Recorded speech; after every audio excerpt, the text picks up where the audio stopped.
Hello and good afternoon, everyone. Welcome to United Energy's Regulatory Proposal Community Town Hall. My name's Genevieve Hart and I'm a Regulatory Engagement Manager at United Energy, and more importantly, I'm your host for today. We're excited to give you, our customers and community members, an overview of our business plans for 2026 to 2031. And you can hear directly from some members of our executive leadership team on what we're doing and why. Some quick housekeeping as I see people joining. The session will be recorded and published online, and this is so that all United Energy customers have the opportunity to be informed on our proposal. Cameras and microphones of attendees will be off, and we'll be taking questions through the chat function of the webinar. If you have any technical issues during the meeting, please feel free to post this in the chat and our team will help you as soon as possible. The format today will be that we'll provide an overview of our proposals before moving to a Q&A session with our executive leadership team. Jeff Anderson, our Head of Regulatory Strategy, will take us through an overview of United Energy and some context around our regulatory proposal and operating environment. Glenn Thompson, our General Manager Electricity Networks, will take us through the key capital expenditure programs, outlining the investments that are planned for the United Energy network so it can keep up with our customers and your needs. Jeff Anderson will provide an overview of the resilience investments planned, which reflects the growing need and expectations of our customers for their electricity network to be prepared for extreme weather events. We'll then hear from Alex Jones, our Chief Information Officer, who'll provide an overview of all of the IT developments for the network. Jeff will take us through some changes in our operating expenditure, and we'll have Ace Cordy, our Head of Vegetation Management, will talk through some of the key areas of operational expenditure, vegetation management. After this, we'll move on to our Q&A. However, if any questions come up along the way, please feel free to put them in the chat as they arise. All right. We'll get started, and to begin, I'd like to acknowledge the traditional owners of the lands on which we're respectively meeting today, and pay my respect to elders past, present and emerging. I'm joining you today from Wurundjeri Woi Wurrung country and recognise the traditional owners' ancient and continuing connection to country. I'd like to hand over to our Head of Regulatory Strategy, Jeff Anderson, who will take us through an overview of United Energy's network and the changes that are being experienced and that we're expecting to experience within Victoria and particularly within the United Energy network that have influenced our planning for 2026 to 2031. Thanks, Jeff. Thanks, Jen, and welcome everyone. Certainly appreciate the time and effort everyone's making to attend today, and really looking forward to hearing everyone's sort of insights and ideas through the discussion today.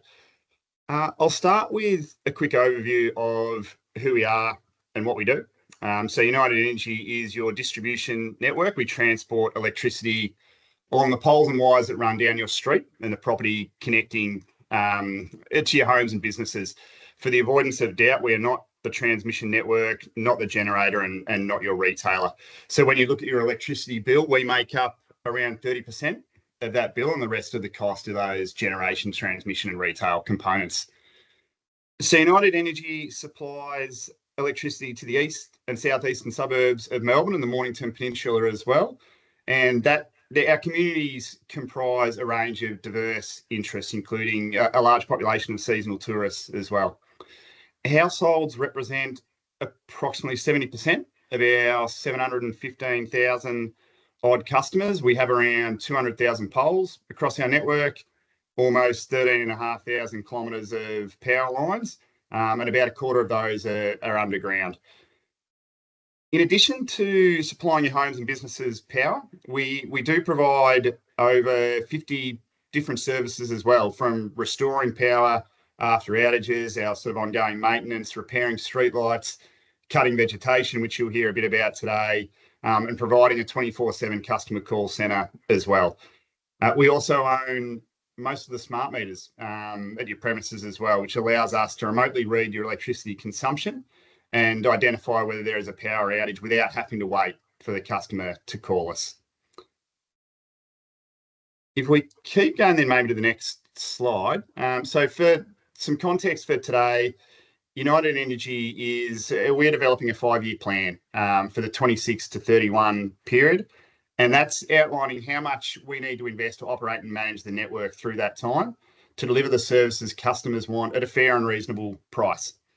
So within that, understanding customers' priorities and their expectations of our services is really fundamental to ensuring we're investing in the network in a way that delivers value for our customers and communities.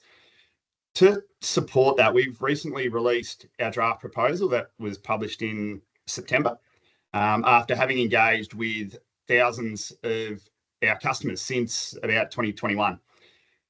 Today, we will play back a lot of what we've heard from our customers in that time and how we've responded. The draft proposal itself, for those that are interested in reading it, includes 3 separate parts. Part A sets out the changing nature of our energy system and what we've heard from our customers and stakeholders. Part B goes into more detail around the revenue and expenditure forecasts, and Part C is focused on tariffs. We are very keen to get your views on whether or not our investment proposals contained in that document discussed today kind of hit the mark ahead of our formal submission to the regulator in January next year, for which customers, everyone's welcome to submit as well in the engagement process with the regulator. They will ultimately assess our plans and determine our level of funding to operate and manage the network safely and reliably.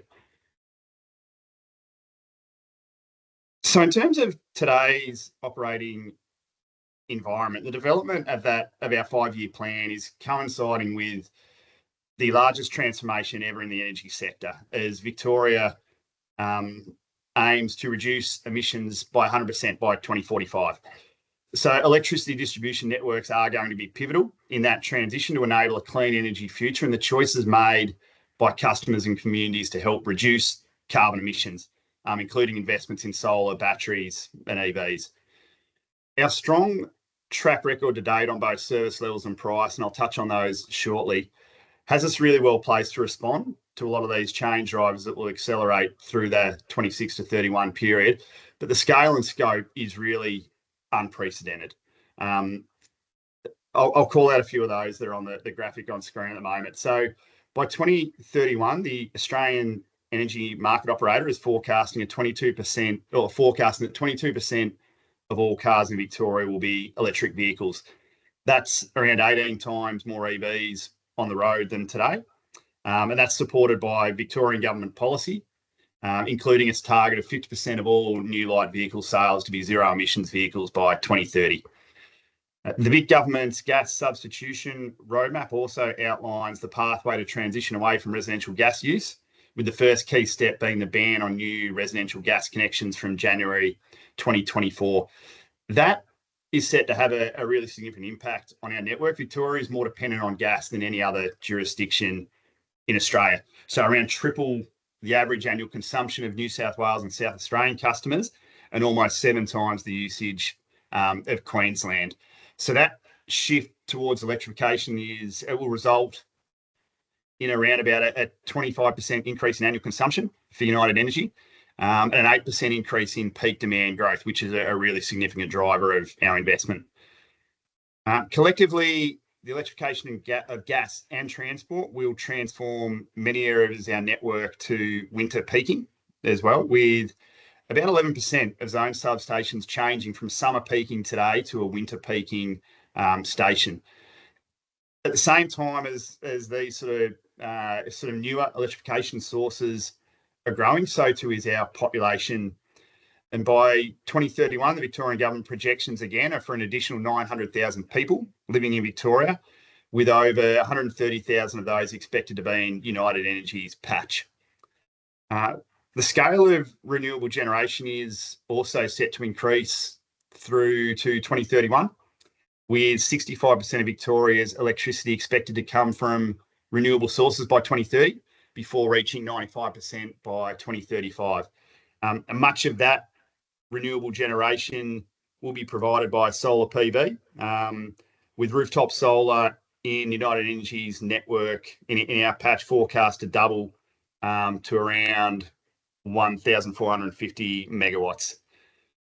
While rooftop solar provides many benefits, including savings for customers and a reduction in Victoria's carbon emissions, rapidly increasing solar uptake can also lead to system security challenges, such as minimum system load. And I think Glenn will touch on some of that in his discussion as some of the drivers for our network investment.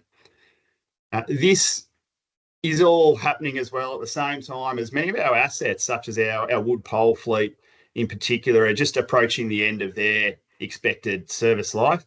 We're also seeing increasing material and labour costs and more extreme weather events that are becoming more frequent and more severe that we need to accommodate. If we can jump to the next slide, I think one of the positives is that our current performance provides a really strong foundation for us to adapt to these new changes and to this new environment. It does leave less headroom though to absorb additional growth. And for example, United Energy's utilisation of existing assets, which is the chart on the top right of your screen, is greater than any other urban network. And it's around 13 percentage points above the overall NEM average. So it means we're using a really high percentage of our assets today. In terms of reliability, the average United Energy customer is off supply for around 37 minutes per year. And that makes us the second most reliable network in Australia, with around half the time off supply compared to the average urban distributor.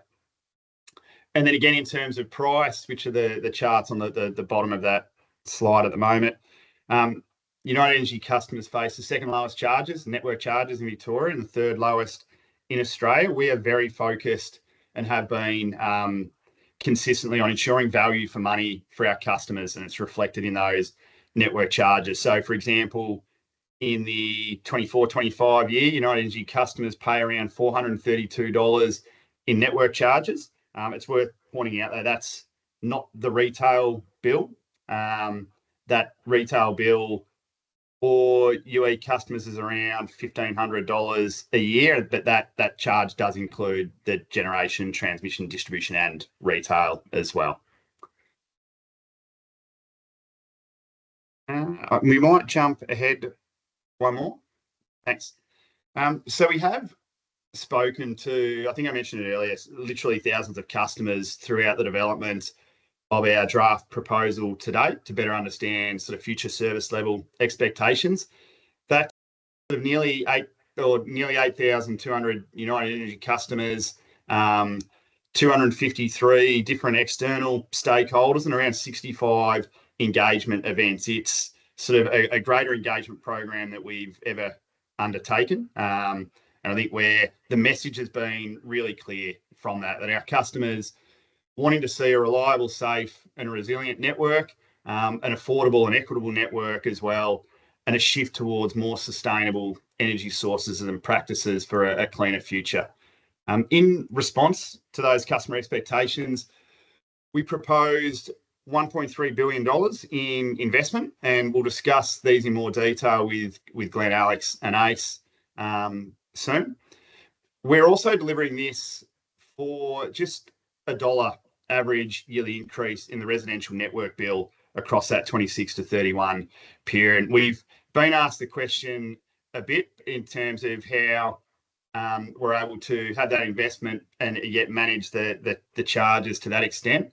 And I'll note that the ability to make those investments but maintain flat charges reflects a couple of drivers. Certainly the increase in consumption and customer growth that are flagged earlier spreads those charges across a greater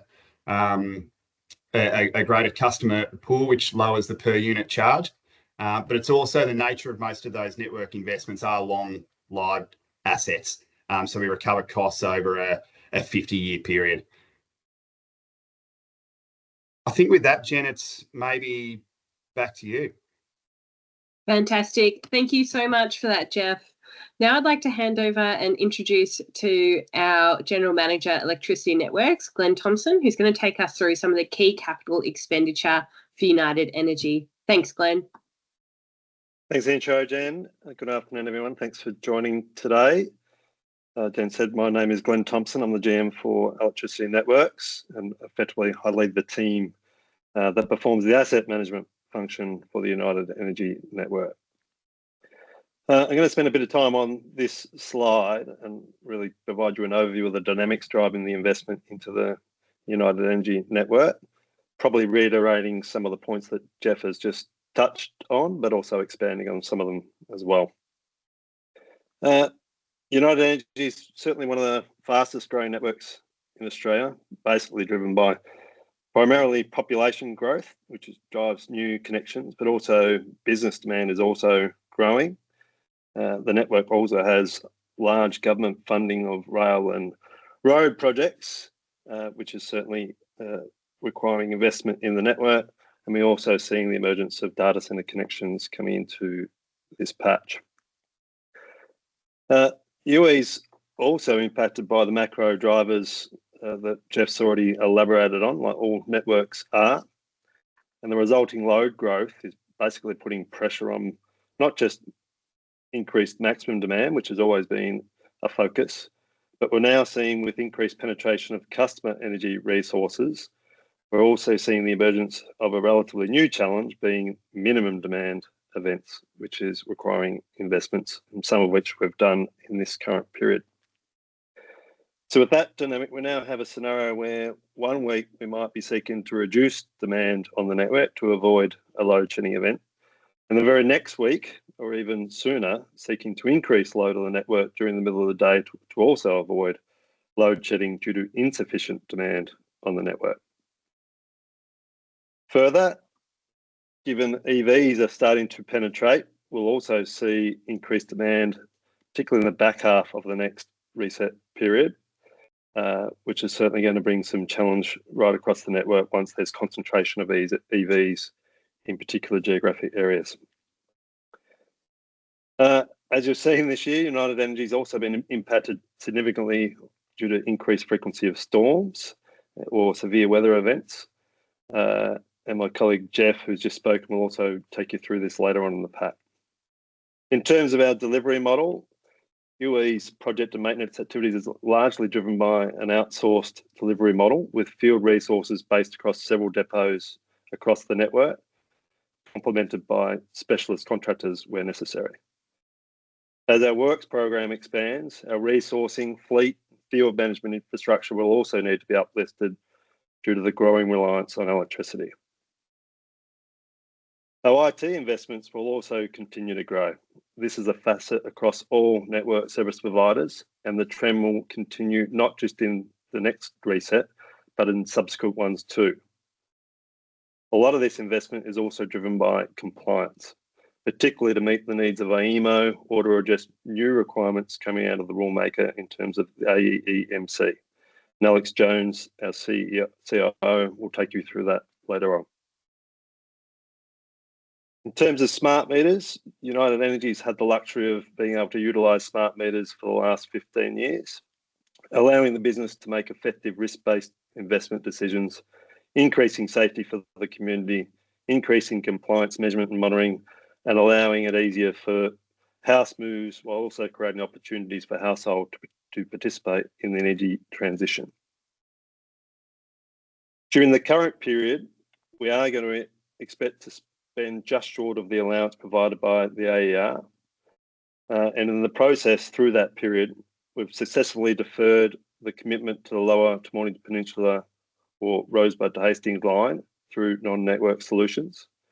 We've seen higher customer connections than forecast. We've had new obligations put on the business. And through the emergence of those energy transition investments, we've also seen more complicated challenges on the compliance front. We've also seen rising supply chain costs and labour costs that have been heightened, particularly for the electricity industry. I'll move now to the AUGEX or augmentation slide, and I'll give you some overview of some of the major projects we'll be undertaking through the next regulatory reset period. As I've touched on, we're certainly seeing population growth from UE in particular. Doncaster and Carrum is certainly where a lot of the residential growth is, and obviously with working from home dynamics from COVID, we're certainly seeing more load growth on the peninsula itself. Government policy, particularly the move to an all-electric future, and the ban on new gas connections is exacerbating this. And with increased connections for renewables and energy storage devices, either directly to the network or rooftops of homes and businesses, and eventually and slowly but surely the electric vehicles as they begin to take hold across Victoria. What you'll see, and United Energy certainly does have the benefit of sustained and consistent investment across the network over the last 10 to 15 years. This is part of the reason there is a negligible step change in investment required in the United Energy network. Some of those key projects driving the need to augment the network are the Hastings to Rosebud 66 kV line, which is about 60 kilometres of line, which will be completed by the end of the next period. As noted earlier, we have successfully deferred this through a variety of non-network solutions. However, given the demand uplift, the time now justifies this investment. There's also a new zone substation proposed for Shoreham, but that is largely driven on the back of resilience measures as opposed to augmentation. A fourth transformer at Doncaster may also be required, and there'll also be some investment relating to under-frequency load shedding, which will be initially focused on key areas of the network where there are net exporters. Jennifer, move to the electrification, and thank you. As you're all no doubt aware, customers have for a long time been participating in the energy transition, initially through the deployment of rooftop solar systems, which continue to be deployed at a rapid rate. We're also observing the system sizes are now twice the size they were at the commencement of the current period. And of course, many customers are now wanting to play a greater role in reducing their carbon footprint. And that's not just in terms of residential, that's also business customers as well. EVs are certainly beginning to impact the market, with plug-in hybrids and full electric vehicle sales continuing to take a sizable market share. And from a network perspective, this does create a new challenge. Without appropriate investment, there is real risk that in some areas there may be limited charging capacity where there is a high penetration of electric vehicles. In the current period, we have deployed a number of tools to support our forecasting accuracy and importantly, tools and systems to help control energy flow on the network at both an LV and HV level. Our solutions and investments for the next period will cover a range of activities and we see our role as critical to enabling increased renewable generation, providing opportunities for greater customer contribution and ensuring the energy transition is not limited by constraints in the network.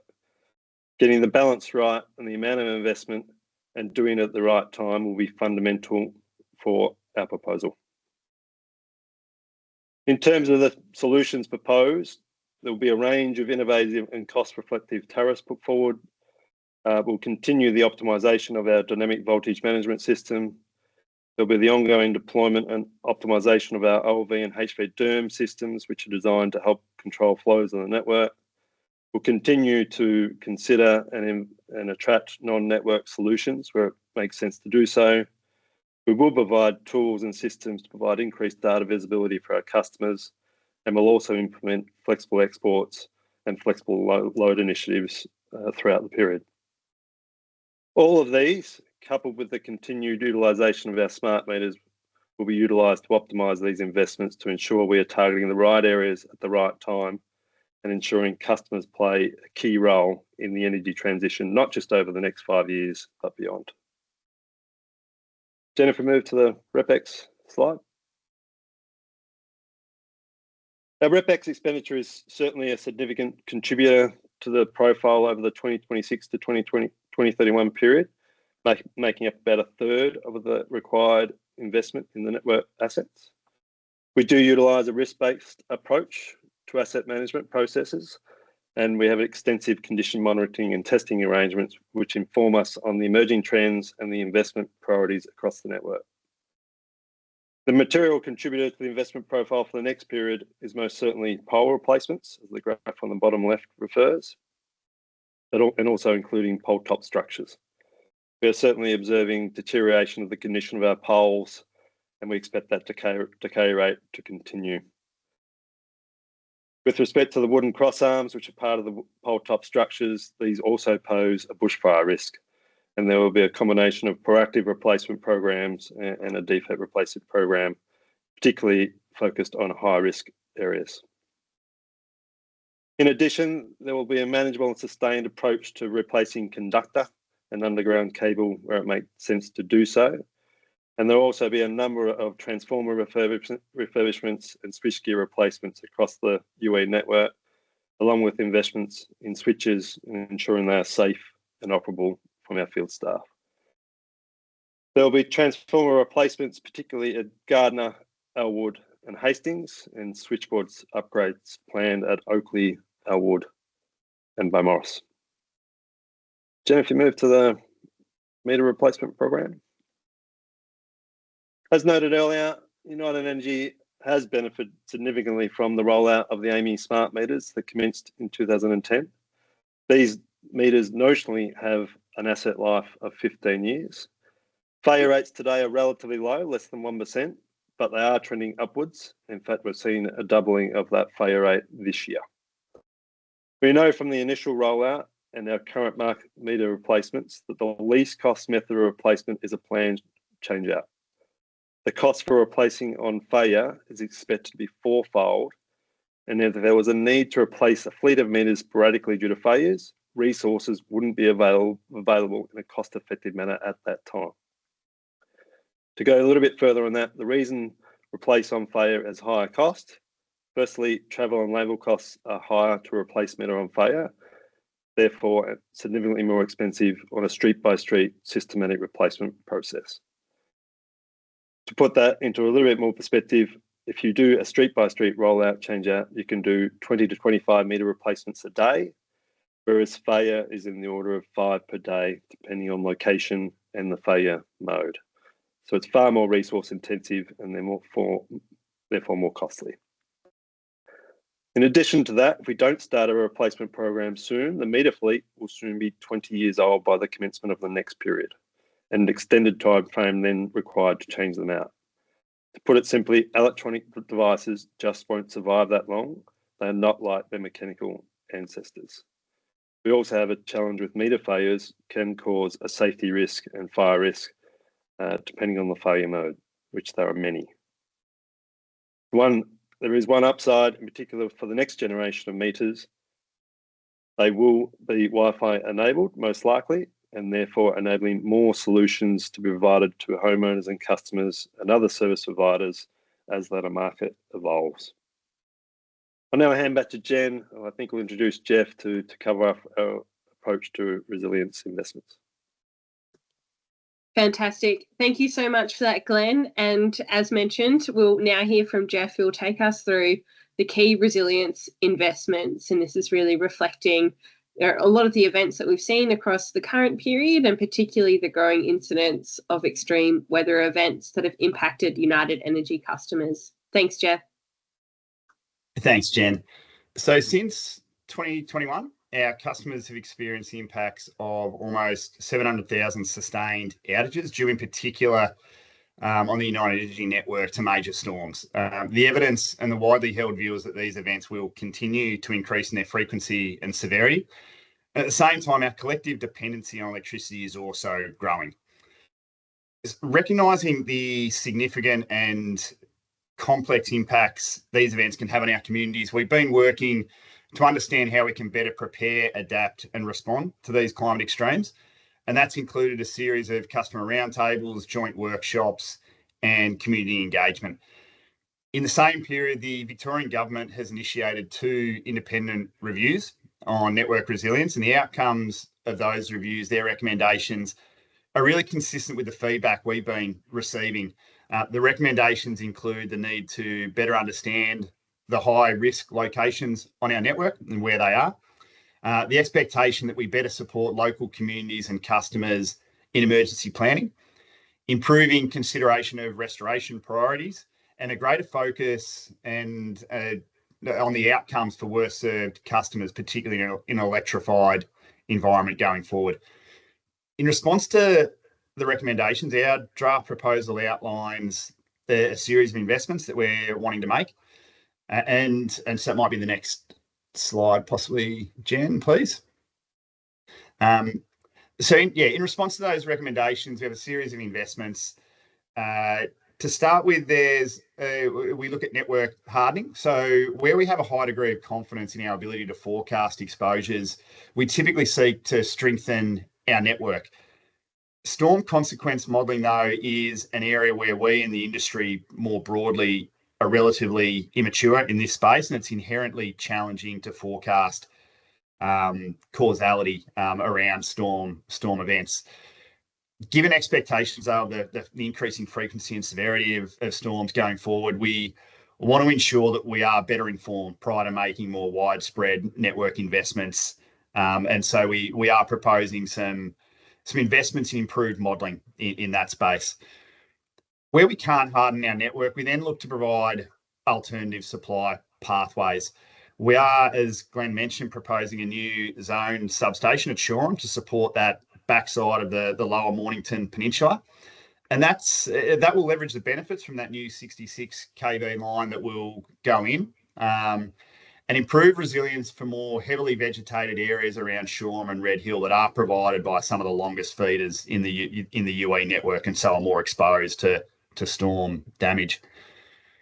Our role in community support is also really changing as well, and we're proposing a couple of community support officers to take our involvement from more state-based discussions today down to a more municipal and local community level. Those officers would, I think, be critical as support during emergencies, but increasingly throughout the year as well to help with that localised planning and supporting local community groups to be better prepared themselves. We also have a modest investment to increase our fleet of MERS, so mobile emergency response vehicles, to provide a focal point and a trusted source of information and comfort for customers during emergency events, and some IT investments as well to better use automation to inform decision making when during those extreme outages, the volume of outages increases significantly and goes beyond what a more manual process can typically handle.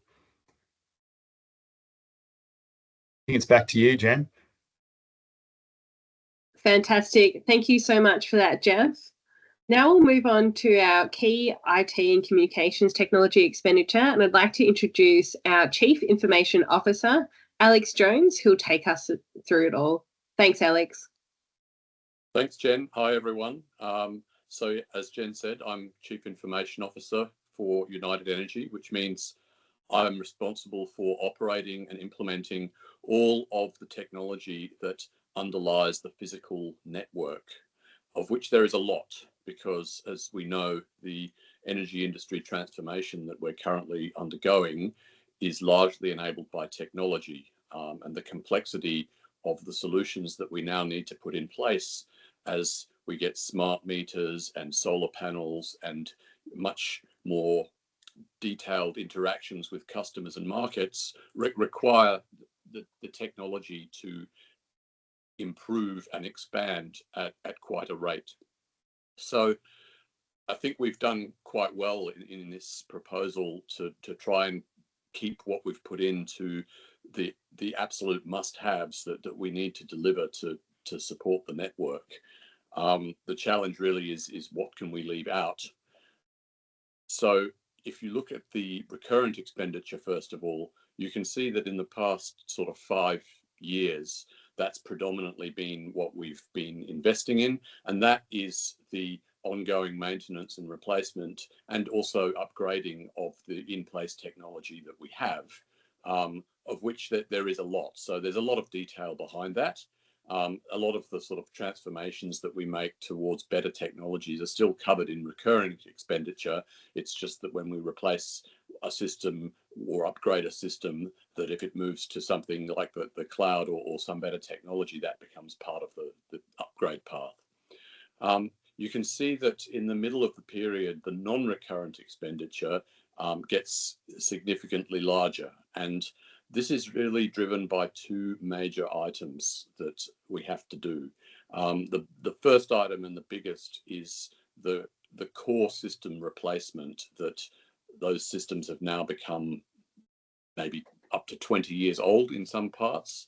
The ERP systems, which run our financials, our asset management, our procurement, our accounts, and the billing systems with which we interact with customers and with the market, those systems are now on an end-of-life path that we have really no choice. We've sweated those assets for as long as we can, and we're not really able to do an in-place upgrade. We have to move to the next generation, mainly likely to be through our current vendor SAP, although that will be subject to a process when we come to make that decision. It's a large project. Everybody knows that ERP projects are large and risky in businesses like this. The best thing I can say about it is that we will be able to employ teams and people who have done this before. This, while it is a big project, is not an unknown or innovative type of technology. It is a well-trodden path. And so we're confident that we can deliver with a reasonable degree of certainty. The other item here is the cybersecurity item. Again, this is not our own view of what cybersecurity is needed for a business like this. As you probably know, there's a lot of activity nowadays from federal and state authorities, particularly Department of Home Affairs, ASD, and the Security of Critical Infrastructure Act, which very much in detail lays down the standards of cybersecurity that we are obliged to meet for a business that is critical infrastructure, as we are. And so our plan is simply to meet those. We're quite satisfied that is going to be an adequate level of security and will keep us in line with best practice through the period. The third category is also, as you can see, larger than we've seen in previous years. What's labelled as regulatory compliance, I think it's a little bit more interesting than just regulatory compliance. This is the technology innovation that is required to drive the new electrical network. Glenn alluded to many of the elements of this when he was talking just before, but you know, the enablement of more detailed control of solar panels, better interaction of customers in the market, enablement of EVs, all of these capabilities that the industry requires for the energy transformation. These are new technologies that in many cases haven't been implemented before anywhere. And so it's quite challenging to predict exactly what is going to happen. But again, this is not our view of this is what we need to do as a business. This is us following AEMO, following AEMC, and the new standards that we need to engage in and uphold for the industry. And all of the industry needs to do this together because the market needs that to operate. So the timelines and that you see reflected here in this regulatory compliance area really reflect the plans of the market operators and the market regulators. There's a little bit more I'll talk to soon in terms of our shift to OPEX expense rather than CapEx on the coming slides, which relates to our recurrent expenditure. But I think that summarizes our investment plan there, Jen. So back to you. Fantastic. Thank you so much for that, Alex. Now we'll move on to our key operational expenditure, and we'll have Jeff take us through this with some assistance on the IT perspectives from Alex. Thanks, Jeff. Thanks, Jen. The AER's long-standing and preferred method for forecasting operating expenditure is to use what they call a base step trend approach, and this is what we followed to forecast our OPEX requirements for the 26 to 31 regulatory period. Our proposed base year on which we built our forecast is FY financial year 25. And that's the penultimate year of the current regulatory period and reflects the most recent year of audited data that the AER, the regulator, will have available at the time they make their final determination. So on top of this base year, our step changes are the largest contributor in our uplift in OPEX, with over 90% of the step changes related to either IT drivers or vegetation management. I'll pass over shortly to Alex and Ace to talk into more detail about those. But before I do, I will highlight our customer package step change as well. So our customer package step change comprises several initiatives to improve our services to customers, particularly those at risk of some form of energy poverty. Our role in providing these services is something we believe really strongly in, but we did also test that expectation with customers and advocates across several forums, including jointly with the other Victorian distributors, recognising that this is a sort of a broader societal challenge. Ensuring that the costs of energy services are reasonable and affordable, and empowering price-sensitive customers was some of the feedback we've heard from our customers and advocates so far. And around 2/3 of our customers at our trade-off evaluation forum supported a focus in this area. To develop the package of works, we also empowered our customer advisory panel in the process to determine the scale and scope of our request. And where we've landed includes 5 separate initiatives. And they're the ones on screen at the moment. I'll touch on them briefly. So the Energy Care Package is a community outreach program providing sort of more in-person training. And it is working with community agencies to better support and equip them to help provide those services to their customers. The Community Energy Fund would allow for communities to apply for funds to support inclusiveness and equitable outcomes associated with the energy transition. And we expect that our customer advisory panel would have a role in the governance process associated with that.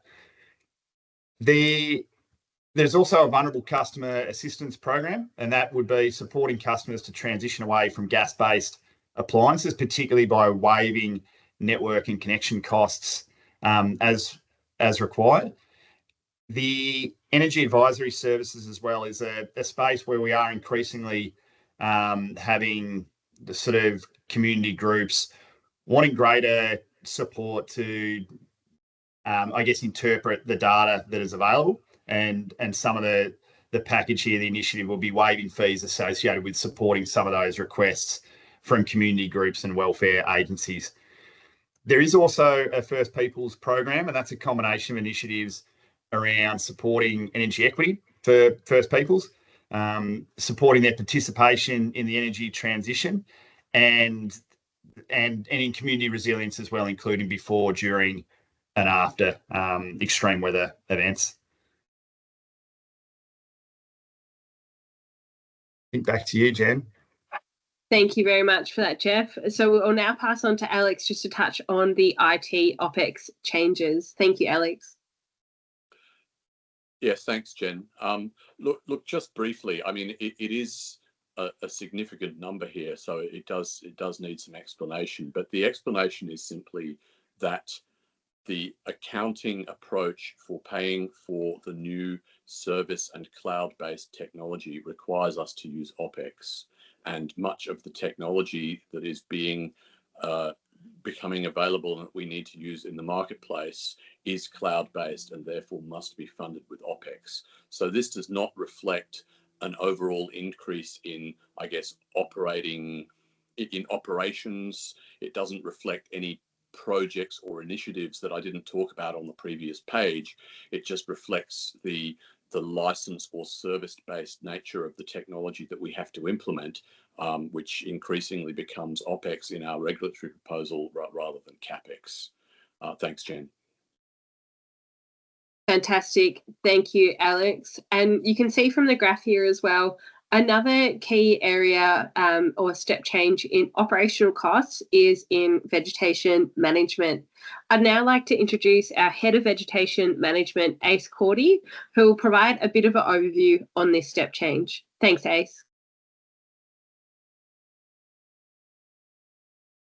Thank you. Thanks for having me. I'll try and be nice and brief here to try and understand exactly what LiDAR technology is and the improvements we've made in the vegetation space. But before I do that, I wanted to go into some context of why we're clearing vegetation from our lines and exactly what, code we're held to do this. So under the Electrical Safety Act and the Electrical Line Clearance Code, we're required to maintain a minimum distance between our vegetation and our power lines across the network. And this is enforced and regulated by Energy Safe Victoria.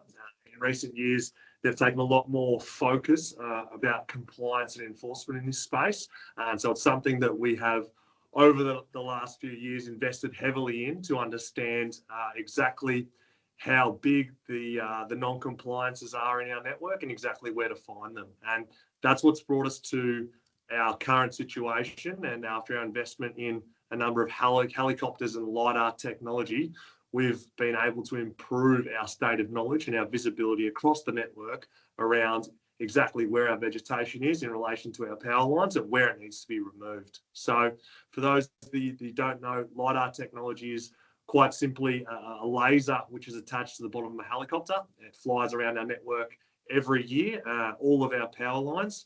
And from this LiDAR technology, a number of laser points are reflected and captured into a big, basically Mason series of dots, which our internal LiDAR lab team then converts into something that is legible and understandable and creates a 3D model of the entirety of our network every year. So we're able to see from United Energy's point of view exactly where the vegetation is in relation to the power lines, and then we're tasked with the program in preparation for summer of removing all of the vegetation that is in proximity to the power lines. So where the additional uplift for vegetation management comes from is through this increase in resources and cutting crews to actually remove the vegetation.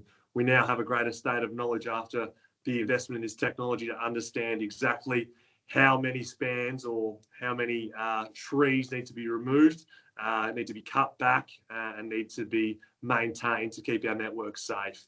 So that's probably the crux of it, and the customer benefits that come from this, where we're able to maintain these clearances between vegetation and our power lines, based in customers having a better power supply in terms of reliability and quality.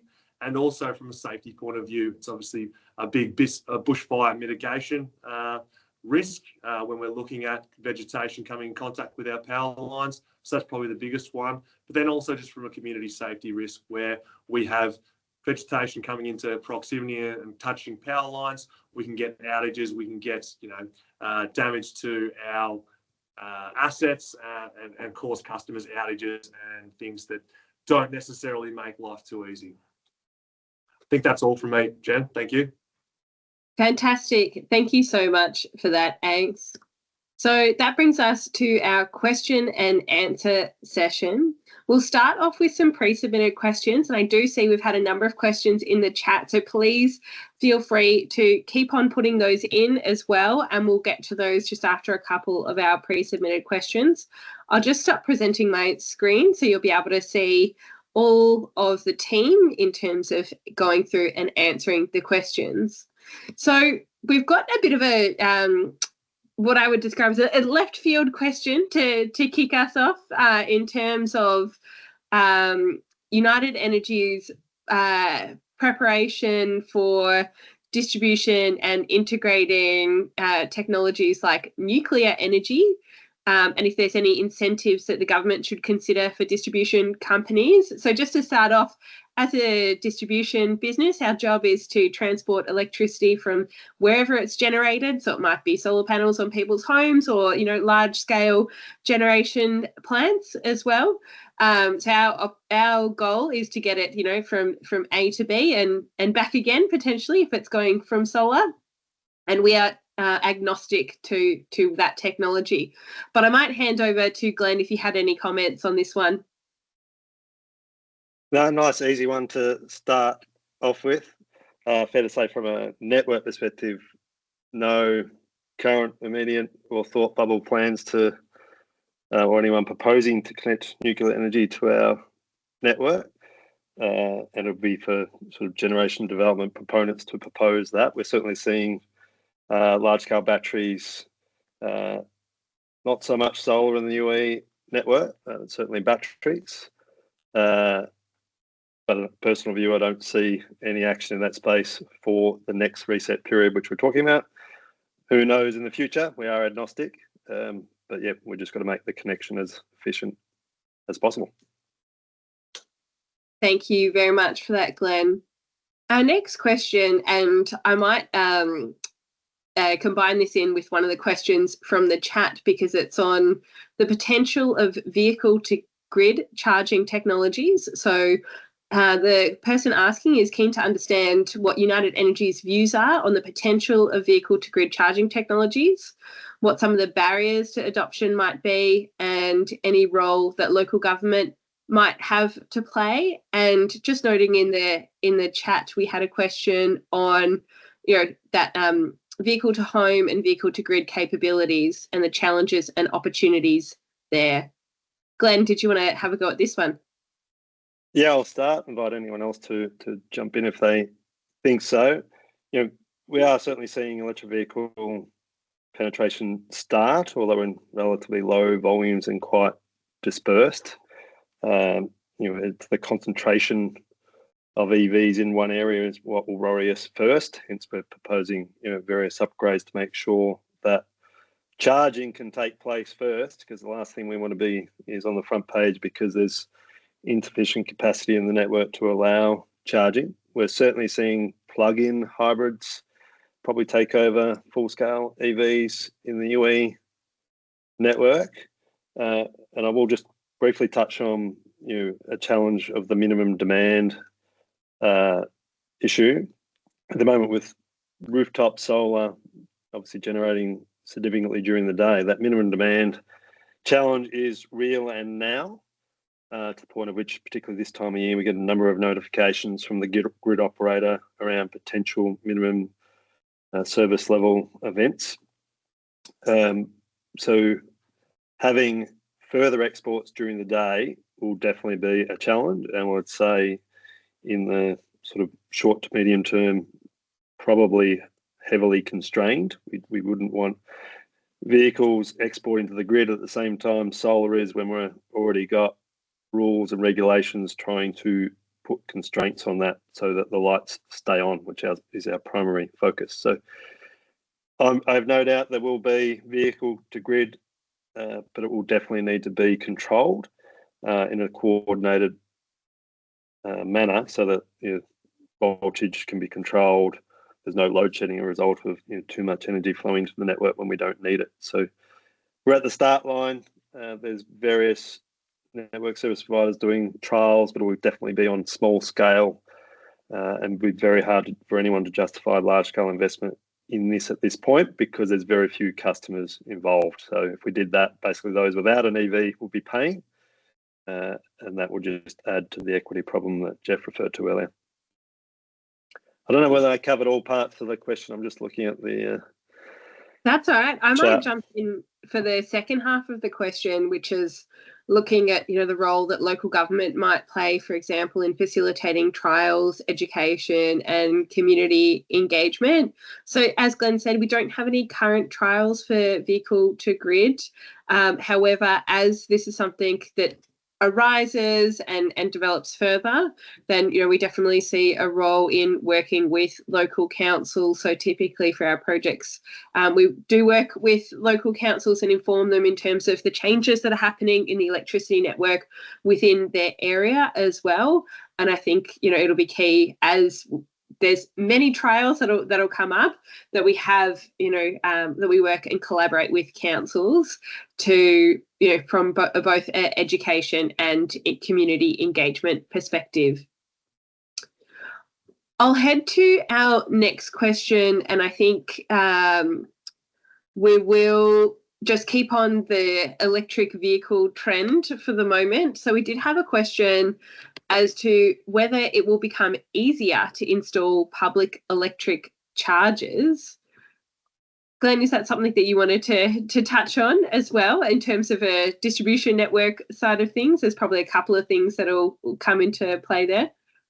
Yeah, I think there's a few challenges. Obviously, putting the public chargers in the right spot from a network perspective is one thing, and obviously whoever the proponents are wanting to put the chargers in obviously wants them to be utilised well. So that's definitely, it's a coordinated activity approach really between United Energy, probably the council if we're talking about public areas, and obviously whoever the charging proponent is. So yeah, I think it will become easier as it becomes more frequent. Everyone will get processes more efficient.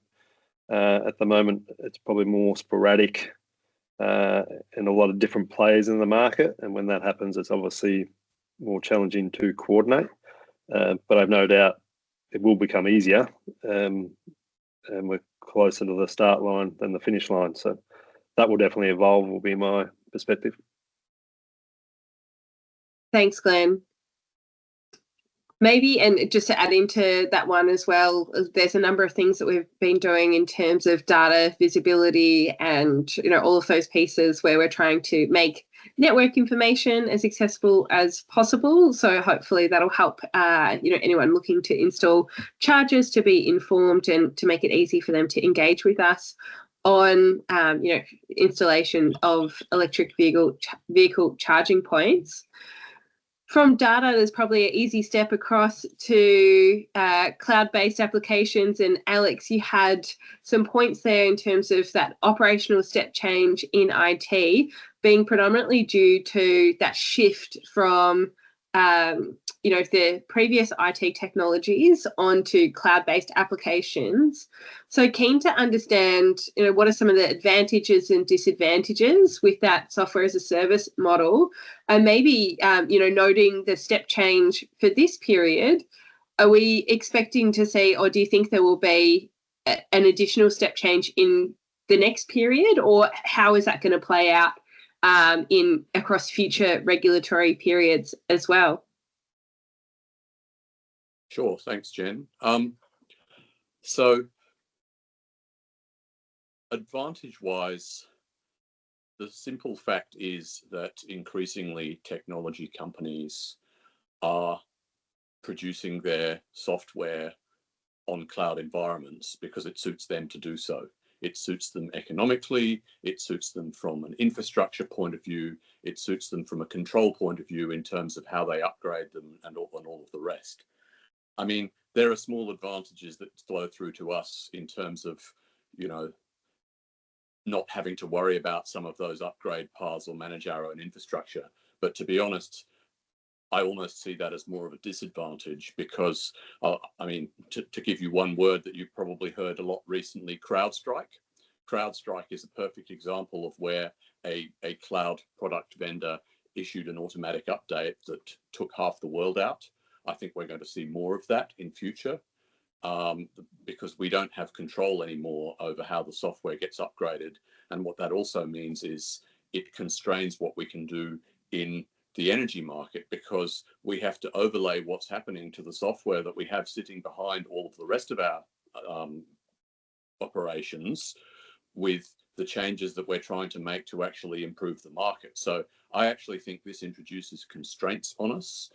Yes, we get access to better technology, and the reality is it's unavoidable. And so to answer the second part of the question, Jen, we are going to see more step change. This is the way of the world, and more IT is going to be done in cloud, and therefore more OPEX and less CAPEX is going to be the need for this business in the future. Thanks. Fantastic. Thank you for that, Alex. The next question will be throwing back to Glenn. What are United Energy's thoughts on the challenges and opportunities for undergrounding power lines? And what are the considerations for working with local council to identify and advocate for these opportunities? Yeah, that's a good question. It's certainly something we think of a lot in terms of bushfire risk areas, where undergrounding does create a more economic opportunity, but the major constraint is cost. It's significantly more expensive to underground. Certainly, obviously, with new estates these days, most of it's underground. When it's done at the very start line, it's a lot easier. But to try and find ways to underground existing lines, it's really a cost impediment and quite a material one. So that's certainly the biggest challenge. New estates very different because, as I said, when it's done at the start line, cost is probably neutral. I don't know. It's a question for a developer. But yeah, retrofitting, an area and putting it underground, again, you can't have other customers paying for someone else's beautification of their streets. So it depends on the context of the question, but certainly cost is the biggest challenge. And at the end of the day, we're economically regulated. From a bushfire risk perspective, we're obviously regulated from ESV, and that does come under active consideration in the right locations. But again, it's a combination of risk and cost. I might add, Jen, from a resilience perspective, we did look at it as part of that package of works of how could we best support resilience, and it was that cost side of it, stacking that against the benefits to a broader set of customers from the Shoreham zone substation, or sort of alternative ways to improve resilience. And it was, I think there were some small pockets where we were looking at it, but would be for a small subset of customers, which is the challenge. Fantastic. Thank you for that, Jeff. On maybe a similar topic in terms of undergrounding, and then also drawing onto what ACE was talking us through with vegetation management, we've got a question on whether we've gone from a risk-based approach to a compliance approach for vegetation management, and how do you have confidence that you'll reduce the risk in the future from that vegetation management perspective? Ace, I'll throw to you on that one. Yeah, no worries. From a risk approach, we're certainly moving more towards a compliance approach, but in doing so, we'll reduce the risk even further. And the beauty of the LiDAR technology is it provides us the work on the plate and what is required to close that gap from a compliance point of view, and then reduce the risk to probably the highest level or the lowest level of risk we can. So we're going to resource accordingly to meet the volumes that are identified. And quite simply, the step change will increase our number of cutting crews, which will allow us to cut the right trees and the right vegetation in the right spots. So we will effectively reduce our risk and improve our compliance position at the same time. Fantastic. Thank you very much for that, Ace. Glenn, for the next question, we've had someone ask about if there's going to be trial programs to test flexible exports in the current period before this wider rollout in 2026. How can people express their interest and join these trials? Well, funnily enough, we are doing some trials at the moment, but in an adjacent network, being PowerCore. However, the lessons learned from that, we are looking to roll out into United Energy through next year. And we will be targeting customers which may have a zero export limit now. So if the person that's asked that question is one of those customers, feel free to reach out. We can contact you post this to validate that. But it's certainly a focus. We've spent a lot of money trying to make sure the majority of customers can export quite a lot of the time, but also encourage anyone who hasn't got solar, who's thinking about it, try and size it to what you need, because that's where most of the value is. There's not too much value in the export, so don't overcapitalize on your rooftop is my personal perspective. But yeah, we are moving to doing more in that space. If that person who's asked the question does have a constraint, we can certainly put them first on the list to be targeted once we conclude the current trial in the PowerCore network. Fantastic. Thank you for that, Glenn.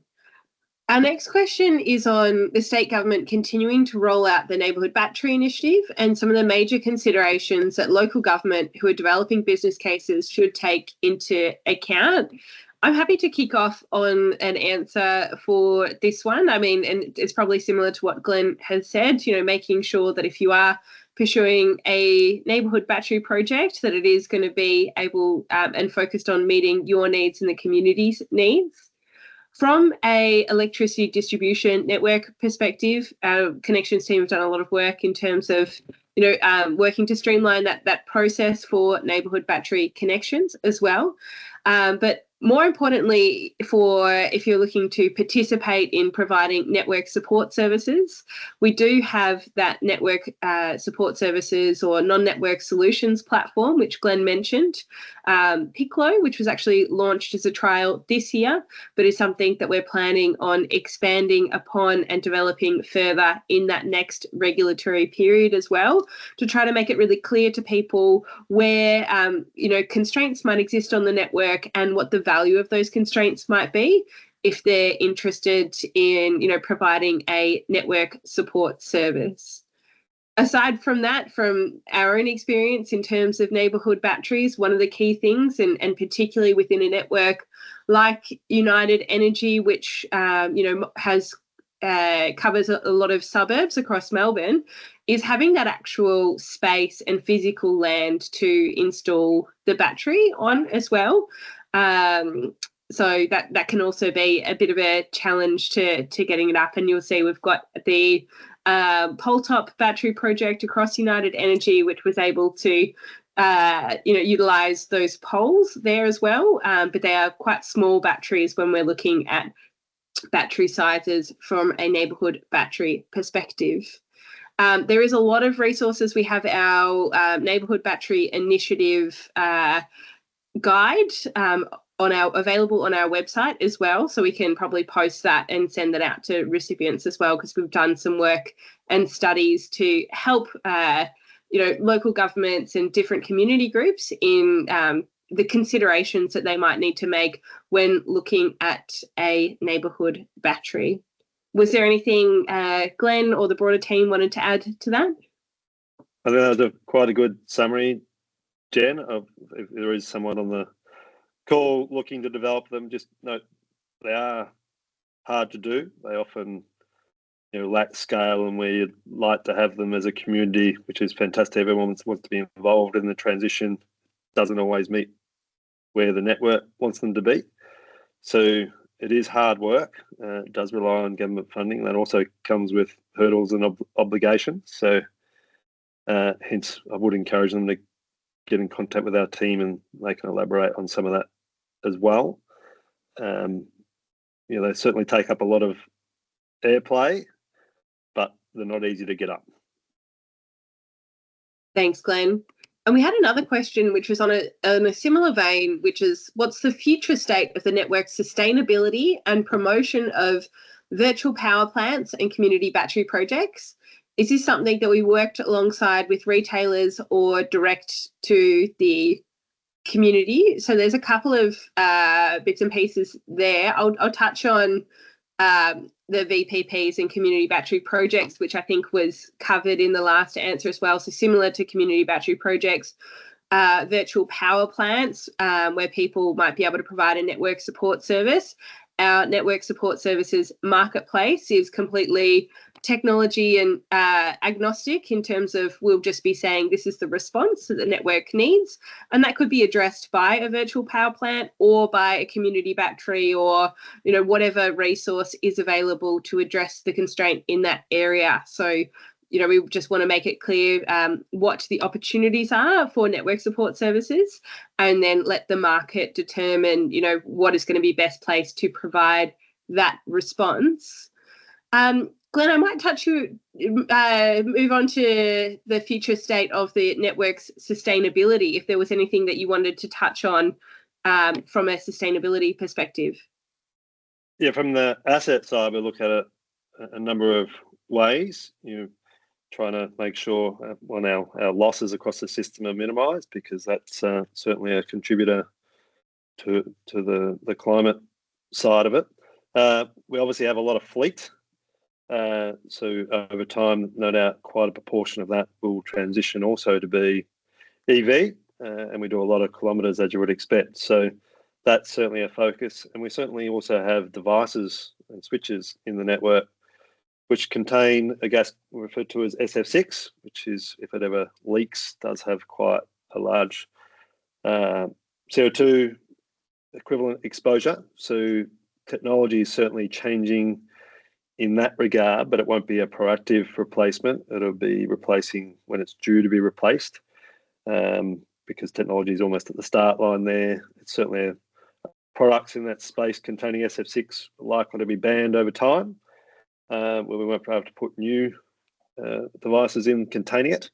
So we're certainly preparing for that. We're trialling non-SF6 switches, but again, similar to other things, it's at the start line of the journey, and it will take probably a 10 to 15 year program to change them out on a proactive basis, but in a controlled way, because it's not cost effective to replace something you've only just installed. Thank you for that. The next question we've got is on the fact that a lot of the investment is based on demand forecasts that have got some uncertainty within them. Obviously, we're looking at 2026 to 2031 and increased demand funding that increased costs as well.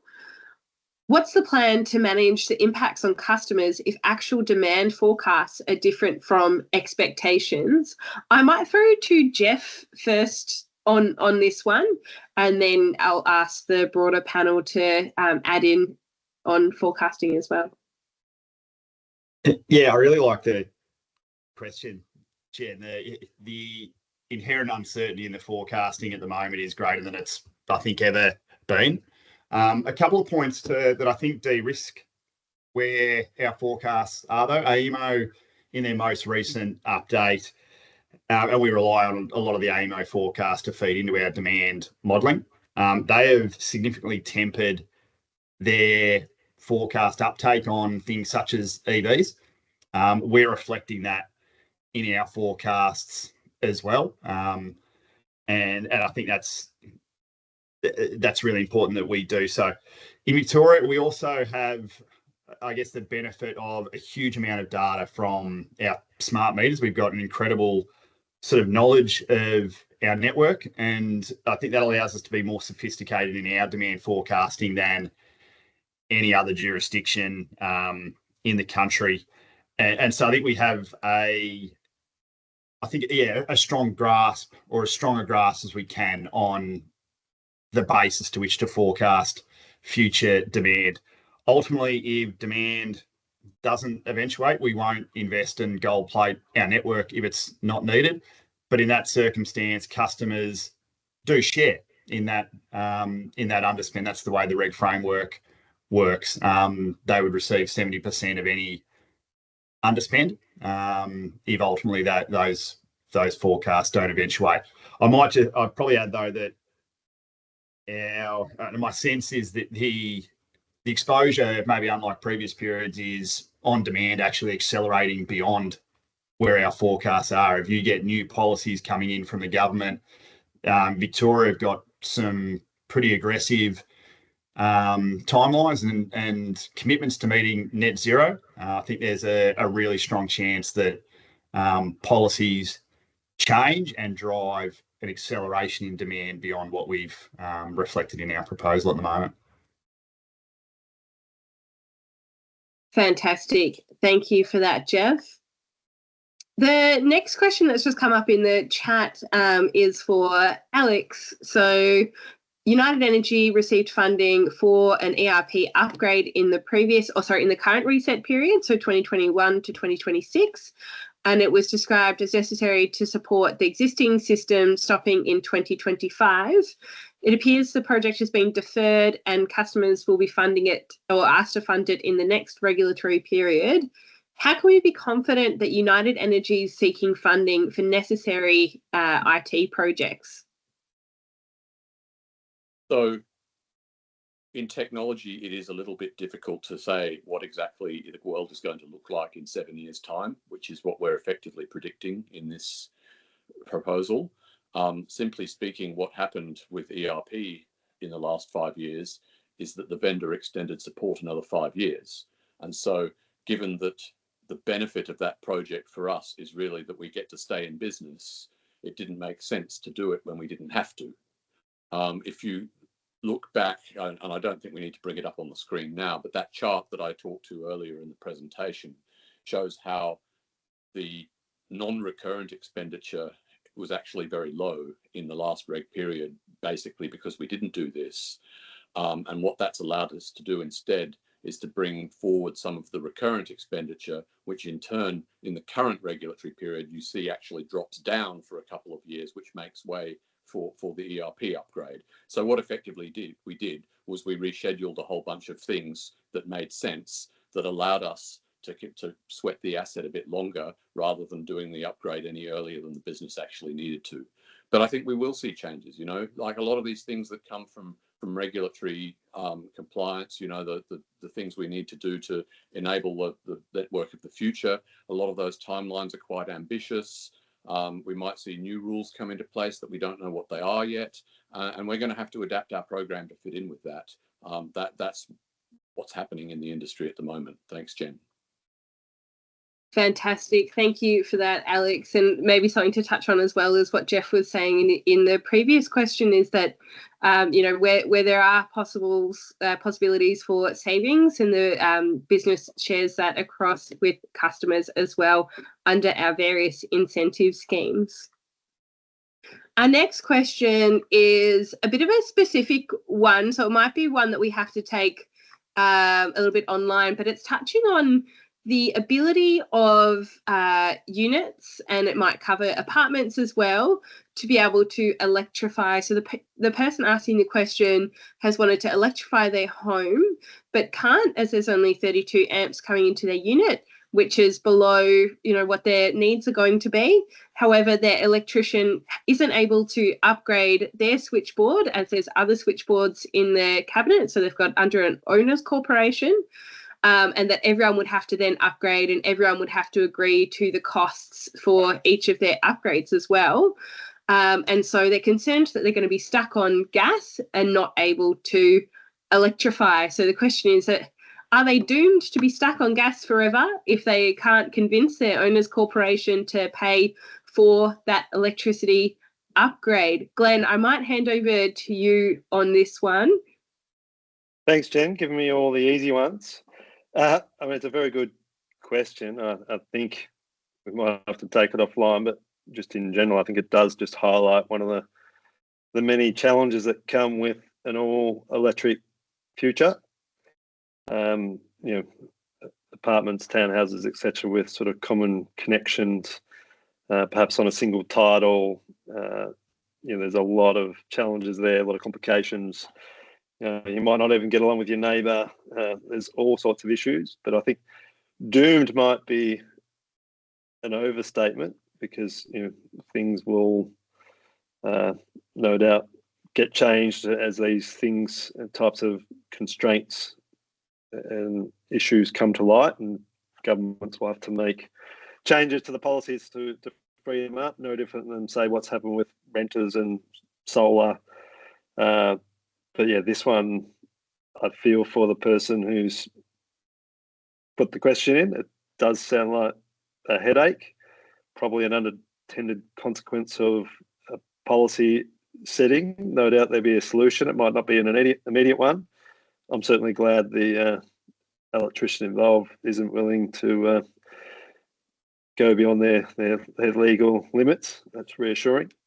But yeah, perhaps we take this offline with the person who answered the question and see if we can unpack it a little bit. But I do agree with the notion that it's going to be a challenge. Thanks, Glenn. So definitely we'll be able to follow up with the person asking the question, and we'll put you in contact with our connections team. We do also have regular discussions with the Victorian government to understand and communicate some of their challenges and opportunities that are arising with electrification as well. So this will be one that we'll flag with the Victorian government to see, you know, how we can have a collaborative response to make sure that people aren't left behind in the energy transition. Our next question is covering off on, you know, an organisation that does energy assessments under the Victorian government's residential scorecard program. So it's been introduced as part of the Victorian energy upgrade scheme. So it allows people to have free energy assessments. And the goal is to help residents understand energy efficiency and how to begin the electrification process, so moving away from gas. is there any way that these organisations can get support from United Energy? And how is the electricity distributor involved in this sort of literacy and education process? So I'm happy to kick off on this one. We definitely have a lot of education materials available on our website, and we want to support customers on their electrification journey. It's important to note that, we are agnostic as to, people's decisions on, whether they upgrade their appliances or not. Our role is to make sure that when they do go to upgrade their appliances, that they can do so through that connection as well. So that's something that is probably a little bit outside of our regular day-to-day activities. But was there any additions that any of the panel wanted to add in terms of, how we might work with providers of energy assessments? I've probably covered it off. Glenn, I can see you there. Yeah, I was just going to say, sort of avoiding the question a little bit, but this is no doubt a challenge for Victoria as a whole, because 60+% of residents have a gas connection as well as electricity. So this is, again, we're almost at the start line of the process, but there are going to be a lot of bumps. I think people providing assessments to help people on that journey is going to be needed. There's a lot of people disengaged from the energy sector as an entirety, and they'll certainly get involved when they come to try and transition if that's what they want to do. So any assistance, whether it's this person asking the question or ourselves, I'm sure we'll be there, but nothing's going to be simple when policies sort of come in with trying a smooth transition. There are going to be some bumps.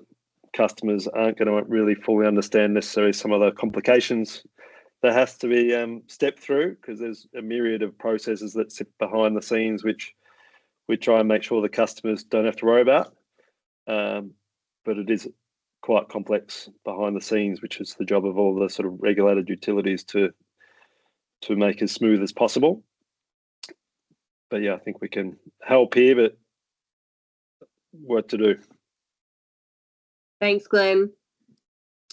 I'll just note, so we've got another question just on vegetation management, but then after that, we'll probably be looking to finish up. So if you do have any additional questions, please put them into the chat so we can get through them before the end of the session.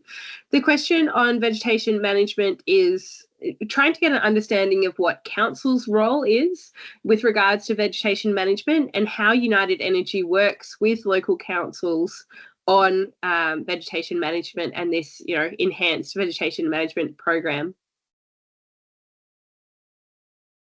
So over to you, Ace. Thank you. Yeah, no worries. So we work with a number of councils across all of our networks, in particular down Niue as well. We have what's considered declared and non-declared areas, where councils are responsible for trees that are in their areas on their nature strips and maintaining the clearances away from power lines in those areas. And the distribution business, being United Energy, is responsible for all the others. So we have a number of times where there are spans and trees which we need to determine who's responsible for, and then we go through the process of working with councils to make sure that we are responsible for our areas and they are responsible for theirs. So we work in tandem with councils, and we have a dedicated role that engages with all our councils to make sure that they're aware of when we're cutting in their areas, make sure they're aware of what we're actually doing in those areas, so that the customers can be notified and that we can make sure that we're working in tandem with them, because we do have to do a lot of work with a lot of different councils. So it's probably also something to note, there is a notification policy where we'll notify all of our customers to 14 days to 60 days around when we're coming out to cut in your areas. So something to be mindful of, but there's a number of different touch points with the councils, and it's something we're always looking to improve our relationships with those councils so we can work together better. Fantastic. Thank you so much for that, Ace. Well, with that, I haven't seen any further questions in the chat, so we'll call it slightly early today as well. I want to thank everyone for their participation in today's community town hall. If you do have any further questions or feedback on our draft regulatory proposal, please head to engage.unitedenergy.com.au. That link is now in the chat as well, and that's where you'll be able to find the recording for the session and the Q&As, which will be published and also emailed to you in the next couple of days after this session. We appreciate if feedback can be provided by 30th of October to allow us time to take your feedback into consideration before we submit our proposal to the Australian Energy Regulator. That being said, we continue to welcome all feedback beyond this time. We recognise the importance of the electricity network and ongoing planning being reflective of our customers' needs. We'll be submitting our proposal to the Australian Energy Regulator in January 2025, and they'll determine the revenue allowance for the United Energy Network from 2026 to 2031. Thank you, everyone, for joining today. Really appreciate your feedback and have a fantastic afternoon. Thanks all.